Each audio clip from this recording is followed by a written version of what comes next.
Баярлалаа.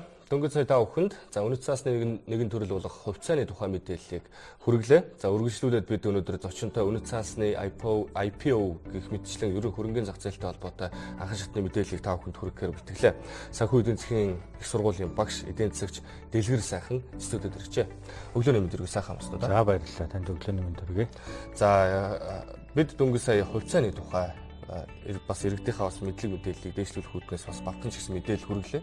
Ер нь бол манай иргэдийн ихэнх нь хувьцаа гэдэг энэ ойлголтыг бол бас тэр хүрчлэн мэддэггүй. Өөрсдөө хувьцаатай мөртлөө түүнийг хэрхэн ашиглахаа бас мэддэггүй юм байна. Эхний ээлжинд та ер нь үнэт цаас гэж яг юу юм бэ гэдгийг бас нэг манай үзэгчдэд товчхон мэдээлэх үү.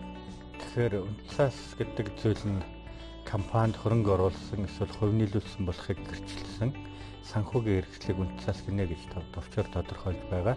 Монгол улсын үнэт цаасны хуулинд бол тодорхой этгээдүүдээс гаргасан хувьцаа, бонд, өрийн бичгүүд болон санхүүгийн зохицуулах орооноос үнэт цаас хэмээн хүлээн зөвшөөрсөн санхүүгийн хэрэгслүүдийг үнэт цаас гинэ гэж ойлгож байгаа. За үнэт цаас гэдэг энэ зүйл нь бол банк санхүүгийн салбарт байдаг хадгаламж хэмээх зүйлтэй. Ер нь санхүүгийн хэрэгсэл гэдэг ерөнхий агуулгаар ойролцоо боловч эрсдэл болон өгөөжийн хувьд хариуцлагын хувьд бол харьцангуй арай өөр байдаг. Үнэт цаасны хувьд хувьцаа, бонд гэсэн хоёр үндсэн төрөлтэй урт хугацааны үнэт цаасууд, хувьцаа, өрийн бичиг гэсэн ерөнхий ангилалтай бас байж болдог. Тэгэхээр үнэт цаас гэдэг зүйлийг эзэмшснээр үнэт цаасанд хөрөнгө оруулснараа та компанид хувь нийлүүлэгч хэлбэрээр оролцож болно. Эсвэл хөрөнгө оруулагч, зээлжүүлэгч хэлбэрээр оролцож болно. Ингэснээр компани та хоёрын хооронд үнэт цаас гаргасан компани хөрөнгө оруулагч хоёрын хооронд тодорхой хэлбэрийн гэрээ хэлцэл байгуулагдаад үүрэг хариуцлага үүсэж явна гэсэн юм санаа байна. Үнэт цаасны арилжаа гэж юу вэ? За арилжаанд ямар байдлаар оролцох боломжтой вэ? Тэгэхээр үнэт цаасны арилжаа маш олон хэлбэрээр явагддаг. За Монголд бол Монголын хөрөнгөний бирж, Монголын үнэт цаасны бирж гэсэн хоёр бирж байна. За тухайн биржүүд дээр арилжаанд оролцохын тулд саяны мэдээлэл дээр гарч байгаа байдлаар бид ерөөсөө л данстай байх ёстой. Хамгийн түрүүнд бид үнэт цаасны компани дээр брокерийн үйлчилгээ эрхэлдэг компани дээр очиж дансаа нийлгэсэн байх ёстой. Монголын иргэд бол бүгдээрээ баг хувьцаа эзэмшигч байгаа. Анх цэнхэр тасалбараар бид иргэдээ хувьцаа эзэмшигч болгож байсан бол одоо 1702 хувьцаатай холбоотой сая гаруй 2 сая ширхэг иргэнтэй холбоотой хувьцааны асуудал байна. Ийм учраас иргэн болгон баг хувьцаа эзэмшигч байгаа учраас хувьцаа гэдэг бол компанид хөрөнгө хувь нийлүүлсэн тэр эрхийн бичиг юм аа. Компани гишүүн эзэдийн нэг юм аа гэдэг утгаар нь хандаж өөрснөө дансаа нийлгэж оролцох нь чухал юм болов уу гэж харж. Данс байхад тэгээ брокерийн үйлчилгээний зөвлөгөө байхад бол үнэт цаасны арилжаанд оролцох бүрэн боломж нэгж байна гэсэн үг. Юуны түрүүнд иргэдэг брокерийн компаниуд дээр очиж дансаа нийлгэх, тэндээс зөвлөгөө авахыг хүсэх байна. IPO-ийн тухай бас ойлголт бас байгаа. Энэ тухай зайлшгүй үзэгчдэд мэдээлэл өгөхгүй болохгүй хаа л да.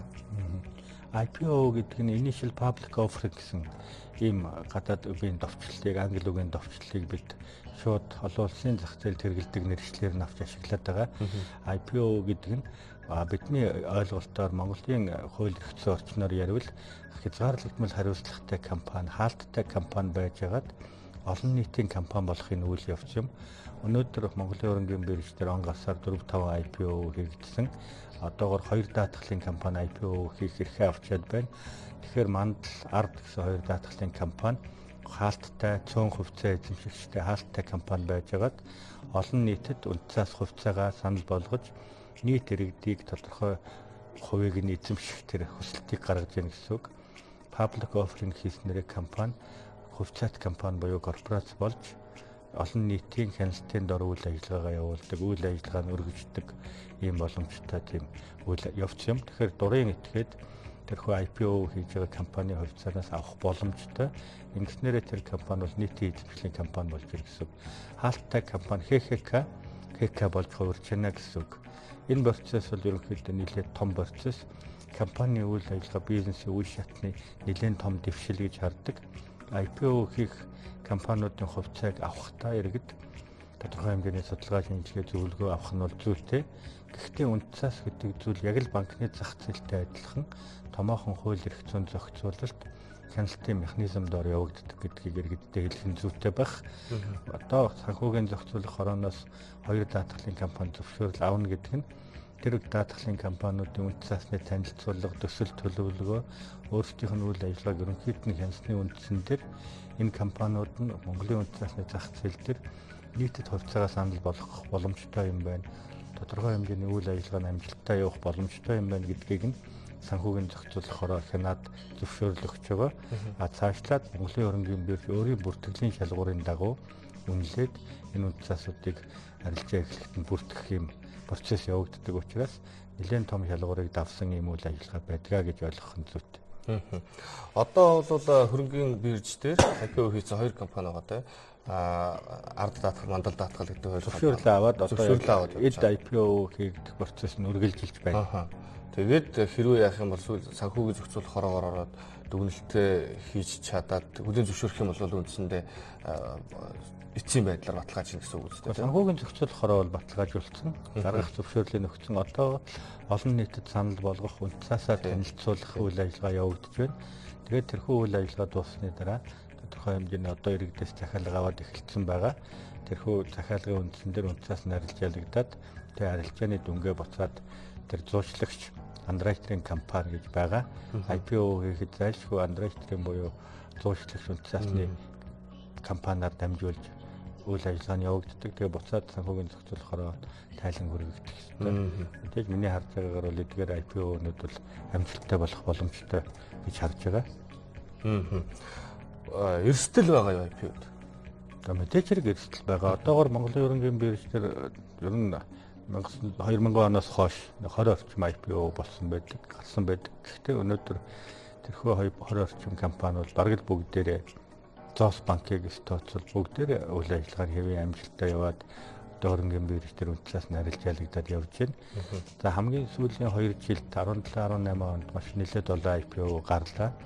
12-аас 3-аас 16 оны эдийн засгийн хямралын дараа эдийн засаг сэргсэнтэй холбоотой маш олон компани түрүүний дурдсан Лендэмэн, iTools, тэгээ Монгол Базалт гээд барилгын материалын үйлдвэрлэгч компани олон салбарын компаниуд шинээр IPO хийгээд нийтэд үнэт цаасаа гаргаад амжилттай явж байна.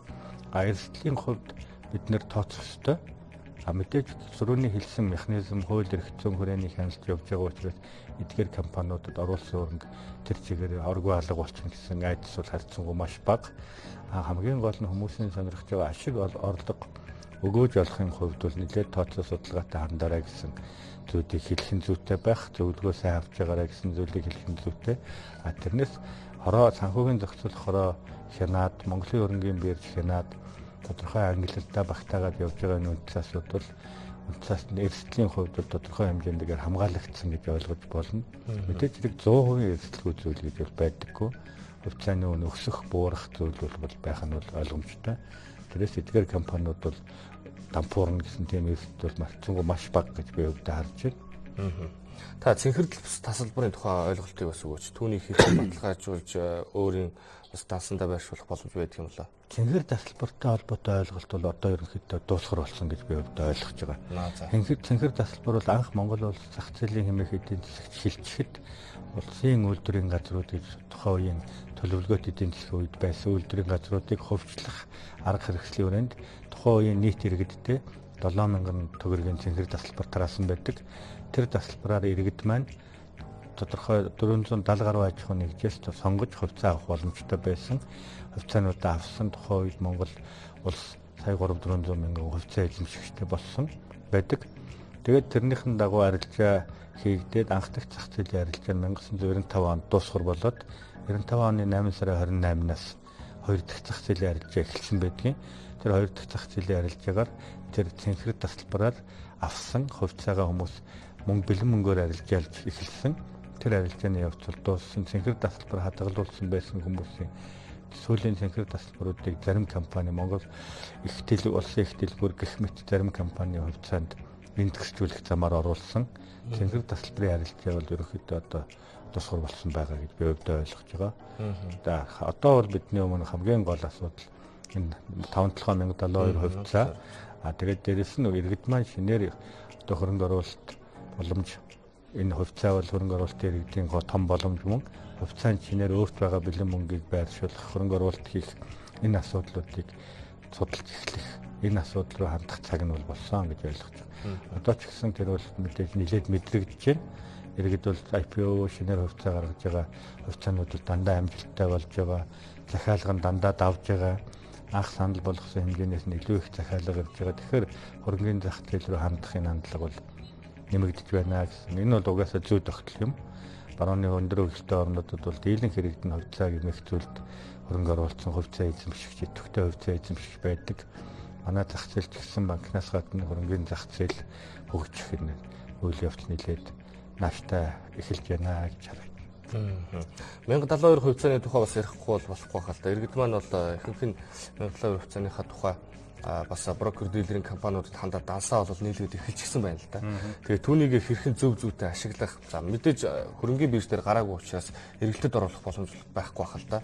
Тэгээд саяхан нэг юм мэдээлэл явж ирсэн. Иргэн бүр ногдол аш хүртнэ гэсэн нэг юм мэдээлэл явж ирсэн л да. Эрдэс тавталгааны гүйцэтгэх захирал мэдээлэл хийснээс хойш те. Гэтэл тууз нь хуралдаагүй байхад ийм шийдвэр одоо төрүүлж ийм шийдвэр гаргах нь зөв байт юм болов буруу байт юм болов гэдэг ийм асуудлаас яваад байна. Тийм. Тэгэхээр ер нь 5-7 ширхэг хувьцаа нэлээд олон хэлбэрээр одоо иргэд дээр очсон байдаг. Тэгэхээр сая төгрөгийн улс төрийн амлалттай холбоотой бий болсон зарим иргэд бол за зээл сургалтын төлбөртэй холбоотойгоор тэрхүү сая төгрөгийг авчихсан. За нэлээд олон иргэн бол сүүлд 2016 онд 3.1-ийн буюу 333 мянган төгрөг бас авчихсан юм тохиолдлууд байгаа. Тэгэхээр зарим хүн дээр 1072 хувьцаа, зарим хүн дээр бол 700 гаруй хувьцаа бол байгаа. Нэлээд олон иргэд дээр. Тэгэхээр иргэд бол таны хэлсэн дансаа нийлгэх нь зүйтэй. Данс нийлгэн гэдэг бол 5-7 хувьцааг ашиглахад та бэлэн боллоо гэсэн үг. Одоо нөгөө талаасаа бэлэн болох хэрэгтэй. Одоо тодорхой иргэд 5-7 талаар одоо Наранбаатар Гавыг иргэд хөөцөлдсөний үр дүнд 5-7 хувьцааг бол ерөнхийдөө ам оруулах 5-7-ын балансад тайлан тэнцэлд албан ёсоор бүрдэх асуудал бол шүүхтэр нааштай болсон гэсэн юм мэдээлэл байгаа. Одоо иргэн бидний 1072 хувьцааг 5-7 компани баланстай бүртгээд түүнийхээ дагуу хувьцаа эзэмшигчийн хурлаа зарлаад тэгээд 5-7-ын энэ IPO хийх асуудал шийдэгдэхин зэрэгцээ Монголын иргэд хувьцаагаа Монголын хөрөнгөний бирж болон бусад зах зээлд арилжаалахын боломж нь бүрдэх байх. Тэр цагт бол данс нийлэгдсэн байх нь бол чухал. Түрүүний шийдвэрийн хувьд бол гүйцэтгэх захирал тэм шийдвэр гаргадаггүй. Монголын хуулиараа төлөөлөл өдөртөх зөвлөл тодорхой юм шийдвэр гаргадаг.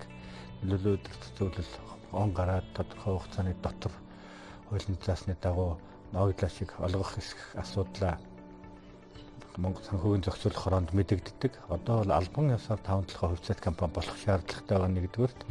Хоёрдугаар дээр иргэдийн хувьцааны бүртгэлийг баланс дээр амьд оруулах ёстой.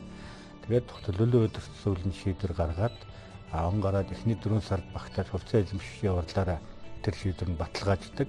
За гүйцэтгэх захирлын хувьд бол 5-7 компани сүүлийн жил гаруй хугацаанд нэлээд амжилттай ажилласан, үр зээлээ барагдуулсан, ашигтай ажилтны хувьд ийм боломж байгаа талаар дурдсан болов уу гэж би хувьдаа ойлгож байгаа. Тухайн хүн маань боломж байгаа талаарх мэдээлэлээ нэлээд тийм хүчтэй хийсэн болов, шууд олгох мэтэр зарлцсан болов гэж л харж байгаа. Тэрээс гүйцэтгэх захирал бол ийм шийдвэр гаргахгүй. Магадгүй анхан шатны яриа хэлцээрүүд бүгд амжилттай болсон байж болох юм тийм. Одоогор бол ашигтай ажиллаж байгаа бүх үр зээлээ барагдуулсан гэсэн мэдээлэл байгаа. 2 жилийн өмнө бол 5-7 маш олон 100 тэрбум төгрөгийн өртөө байсан. Одоо бол өрөөдөө барагдуулж дууссан байна. Зүгээр таны одоо бас санхүүгийн эдийн засгийн хувьд бол зүгээр харж байгаагаар 1072 хувьцаагаа магадгүй зүгээр хүн болгон эргэлтэнд оруулах боломжтой болох юм бол ямар байдлаар зарцуулбал илүү үр дүнтэй вэ? Эндээ хувьцаагаа улам нэмэгдүүлээд яваад байх нь илүү ач холбогдолтой, ашигтай юм болов уу? Аль эсвэл өөр зүйл рүү хөрөнгө оруулах зүгээр үү?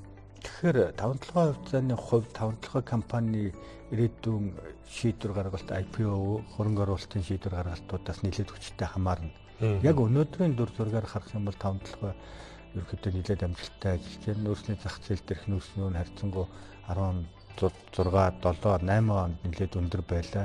2 жил орчим хугацаанд энэ байдлаас болоод өнөөдрийн дүр зургаар харвал 5-7 нэлээд сайн хувьцаа харагдаж. Цаашдаа ийм байх боломж нь бол 5-7 дээр гарах тэр олон нийтэд санал болох IPO хийх төр засгийн шийдвэр гаргалт 5-7 менежментийг цаашаа эрхээ авч явахаас нэлээд хамаарна. Дээрэс нь мэдээж Монгол улсын дэд үтс төмөр замын асуудлууд Тийм учраас иргэд дээр бол хоёр сонголт ирнэ. Зарах уу, хадгалах уу, нэмэх үү гэдэг тийм ээ. Хадгалаад бүр дээш нь таны хэлснээр нэмэх үү гэдэг. Ер нь бол иргэдийн хувьд хадгаламж болон хувьцаа, бонд гэсэн сонголтуудаас хийхдээ хувьцаа бол нэлээд харьцангуй их өргөн боломжтой юм сонголт байдаг. Хувьцаанаас та ногдол ашиг авч болно. Зөвхөн ногдол ашиг гэлгүй хөгжиж байгаа эдийн засгийн орны хувьд бол хувьцааны үнийн өсөлт гэдэг зүйлээс нэлээд өндөр өгөөжийг олдог юм тал бий. Тийм учраас 5-7 болон бусад компани хувьцаануудаас судалгаад зөвлөгөөний үндсэн дээр авч хуримтлуулах олон хувьцаа эзэмших нь бол танд ирээдүйд өгөөж авчлах том боломж шүү гэдгийг л хэлмээр. За баярлалаа. Өнөөдөр өглөө үзэгч та бүхэнд за үнэт цаас 1000 хувьцаа ер нь бол хөрөнгийн зах зээлийн за тэр IPO буюу олон нийтээс одоо тэр санхүү босгох үйл явцын тухай мэдээллийг бас анхны шатны мэдлэг болох үүднээс та бүхэнд төрөглөө. Ингээд өнөөдөр өглөө санхүү эдийн засгийн сургуулийн багш эдийн засагч Дэлгэрсайхан та бүхэнд мэдээлэл өргөлээ. Баярлалаа, ажилд намжилсан. За баярлалаа.